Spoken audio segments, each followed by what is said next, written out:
Most people don't know much about Poland, as it is a country that was a victim of the Soviet Union. Little do you know, it's one of the fastest growing economies in Europe right now. It's gotten the nickname Land of Opportunities, and people are starting to move there. Their technological sector is blooming, and they're building a military superpower.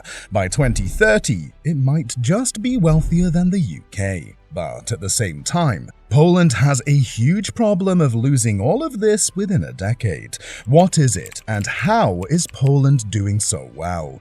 Poland gained independence in 1918, but soon found itself in a sandwich between Soviet Russia and Nazi Germany.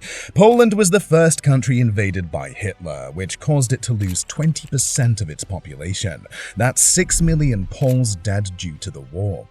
Not long after, it was invaded by Soviet Russia and became a Soviet-controlled satellite state, aka a part of the Eastern Bloc. This affiliation led to the loss of approximately 38% of its valuable natural resources and a big hit to its infrastructure. Much like its fellow nations under communist rule, Poland experienced a prolonged period of economic isolation, adopting a centrally planned economy where the state controlled every aspect of life, making things like private businesses non-existent.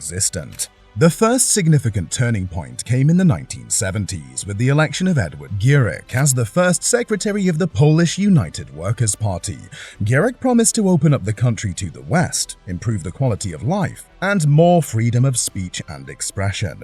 This was remarkable because in the earlier days, such things as protesting could get you shot in the back. During Gierek's tenure, Poles experienced luxuries such as owning cars and televisions, which were previously unimaginable. He oversaw the construction of iconic Polish housing blocks, although their appearance might be described as somewhat depressing. Additionally, Gierek built the first highway in Poland, advanced various industries, and created universities, making this a period of true economic growth. But all of that prosperity didn't last too long, as Gierek borrowed $40 billion, not being able to pay it back, and making Poland plunge back into an economic crisis. By the end of Gierek's leadership in 1981, seeing lines of people wrap around the street just to get a roll of toilet paper was a common sight. It got so bad that buses weren't working because they didn't have enough money to replace the tires. Citizens could only buy a few pounds of meat a month, and they were tired of the hunger.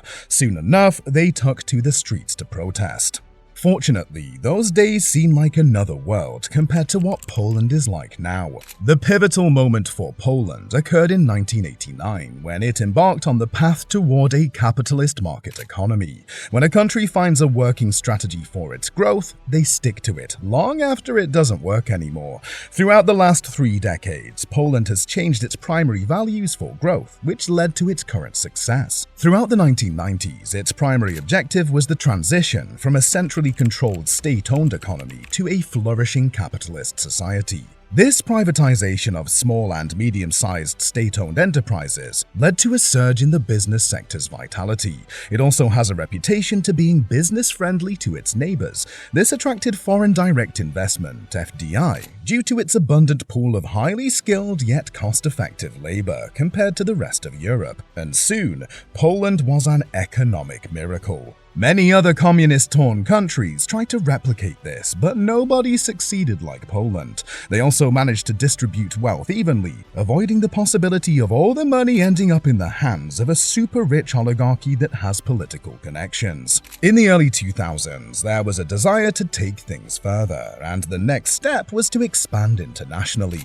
In 2004, Poland joined the European Union, EU, and this move supercharged its economy. This was previously beneficial because the people of Poland had a strong entrepreneurial spirit. So in 2004, they became a part of the European Union, which helped redistribute wealth from more affluent regions to less developed ones. As a result, they were able to construct numerous roads and universities, making a significant achievement as the first European country to break free from communism.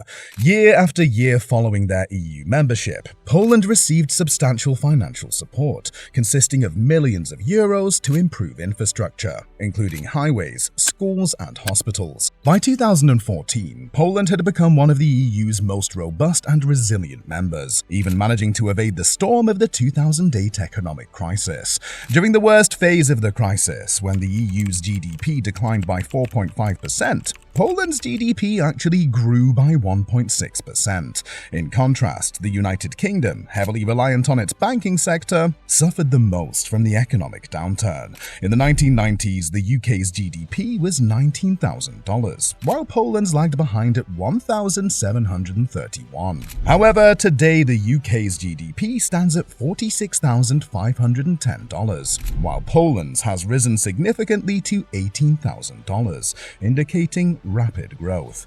To illustrate this growth, you can refer to a graph from Fred showing Poland's real gross domestic product consistently increasing over the past few decades.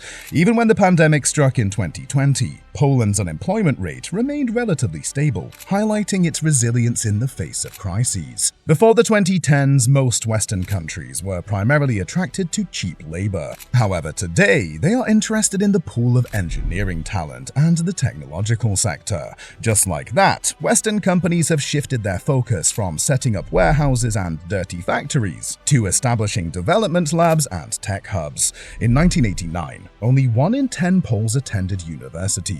Today, that number has risen to 5 in 10, which is higher than the average in the European Union. The European Commission compiled a list of the most impressive tech innovators in Europe, and Poland was categorized as an emerging innovator. In contrast, the UK did not make it onto the list.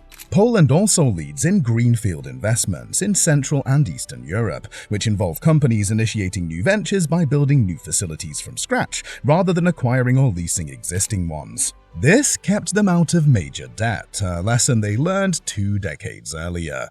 For obvious reasons, considering the ongoing conflict in Ukraine involving Russia and its potential implications, Poland has been quietly focusing on strengthening its military capabilities. Positioned between Germany and Russia, Poland has historically faced multiple invasions, and it's clear they've had enough of such threats.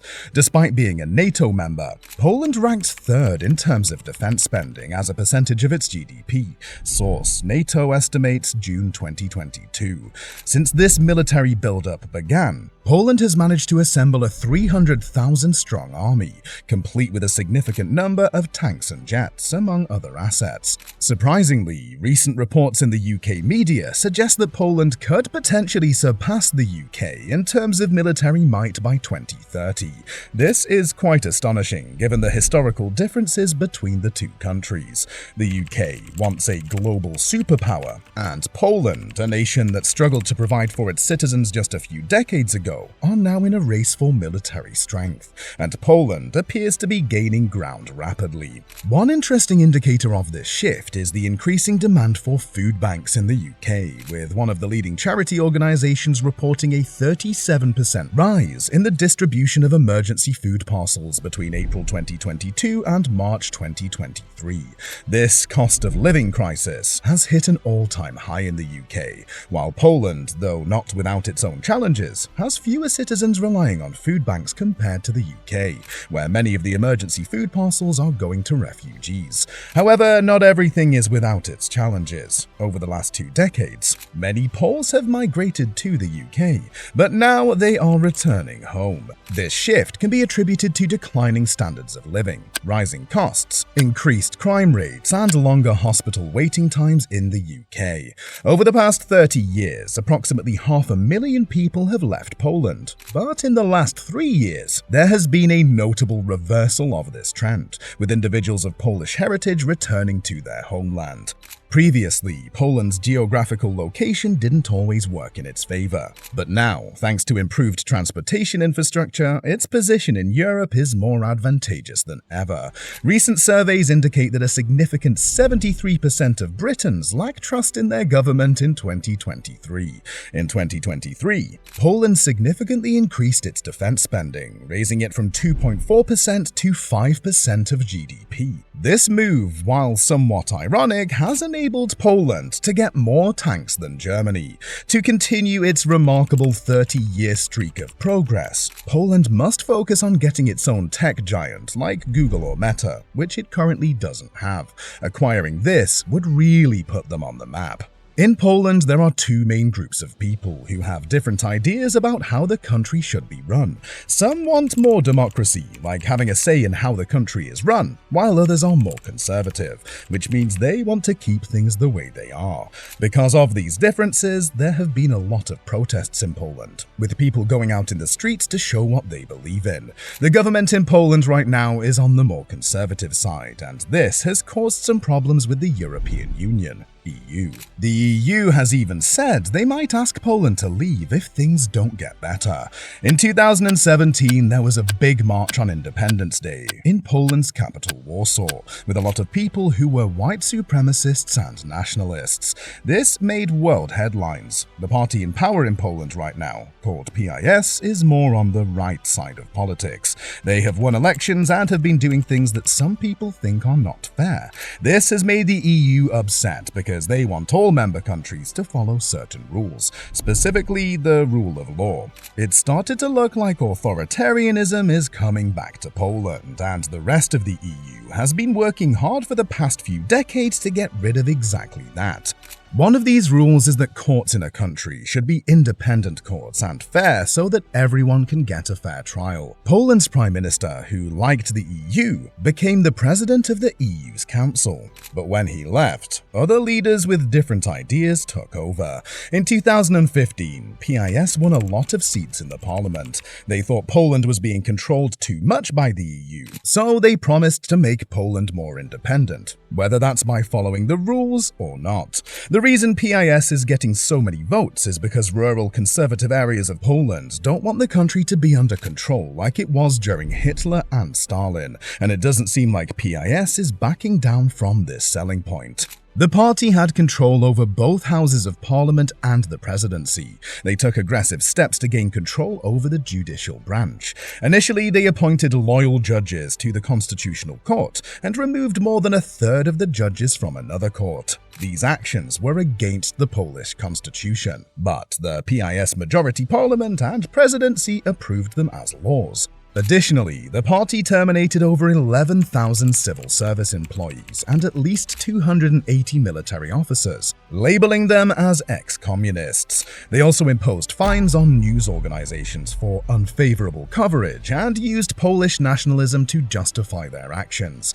Do you remember the controversial march in 2017? A PIS politician described it as a beautiful sight, while the party suppressed protests against their authoritarian measures. As PIS tightened its control over Poland, the EU issued multiple warnings to prevent it from violating EU rules, but PIS really doesn't care. In December 2017, the European Union used Article 7, a significant measure, for the first time in its history. This article permits the EU to take away a member's voting rights if it believes that member is not meeting the criteria set in 1993. According to the EU, the actions of the PIS party in Poland, particularly their actions with the courts, go against the country's commitment to uphold the rule of law. The issue the EU faces is that Article 7 isn't effective, because it requires all EU countries to agree unanimously on the punishment. However, Hungary, another former Soviet bloc nation, has taken a path toward authoritarianism under President Viktor Orban, and he has promised to block any penalty against Poland. As a result, PIS continues in its actions in Poland, while still receiving significant financial support from the EU. This situation demonstrates that a member country can enjoy the economic benefits of EU membership while disregarding its rules regarding the rule of law. PIS is essentially showing that it's possible to benefit economically from EU membership while disregarding the rule of law, and this has raised serious questions about the EU's future. The EU's rules designed to prevent authoritarianism from resurfacing in Europe are not being adhered to, and there are limited options for the EU to address this issue. While one option could be cutting off Poland's funding, it remains uncertain how that would be implemented. As of now, the EU is in a state of crisis. In October this year, major elections will be taking place in Poland. Depending on the result, many different things can happen to Poland.